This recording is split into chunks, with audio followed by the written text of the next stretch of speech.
Pourquoi j'ai toujours été favorable au flottement de la livre libanaise face au dollar? Dans le débat actuel sur la réévaluation rétroactive des prêts des dollars remboursés de 2019 à 2023, il est essentiel de rappeler une position de principe, celle de l'abandon du taux fixe de 1500 livres libanaises pour un dollar à l'époque. Et aujourd'hui, on recommence cette même erreur de dollarisation, une dollarisation même directe de l'économie libanaise. Il faut aussi rappeler que la livre libanaise aujourd'hui ne flotte pas. Elle n'est probablement pas à sa valeur réelle. En effet, la différence entre parité nominale et parité réelle crée des tensions. Quand ces tensions sont trop fortes, une rectification brutale intervient, comme on a pu le voir en 2019, avant tout pour des raisons de compétitivité économique. Une monnaie artificiellement surévaluée, comme l'était la livre libanaise pendant près de 3 décennies, nuit gravement à l'économie productive. Elle subventionne indirectement les importations, rendant les biens étrangers moins chers que les produits locaux et en fin de compte désincite à l'investissement dans l'industrie, l'agriculture, la technologie aussi. Cette politique de change a méthodiquement détruit les bases productives du Liban, favorisé le chômage et l'exil. Il a compromis tout projet de développement endogène. Ensuite, pour des raisons de réalisme économique et d'intégration régionale, nos principaux partenaires commerciaux ne sont pas dollarisés. Maintenir un taux fixe avec un dollar américain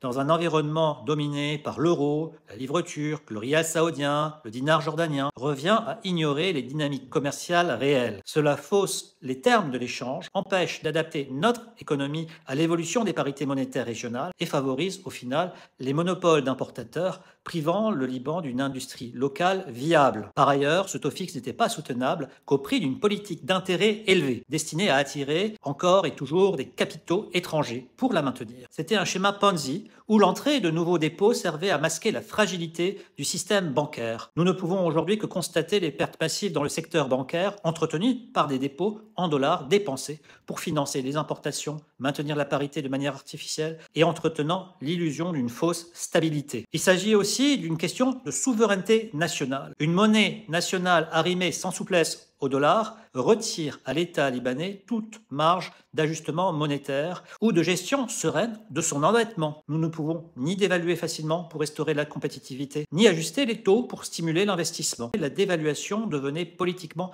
impensable, mais nécessaire en raison des tensions déjà évoquées précédemment. Le maintien paritaire a mécaniquement gonflé la dette en livres libanaises exposée au dollar pour payer les intérêts. Le flottement intrinsèquement de la livre ne garantit pas la prospérité, mais il est la condition minimale pour établir la vérité des prix, restaurer la compétitivité, rendre aux autorités publiques les moyens d'agir. Le problème aujourd'hui, c'est que le flottement de la livre libanaise face au dollar amènera à la reconnaissance des pertes du système bancaire. Non, il est nécessaire de revenir à un système fondé sur des bases économiques saines.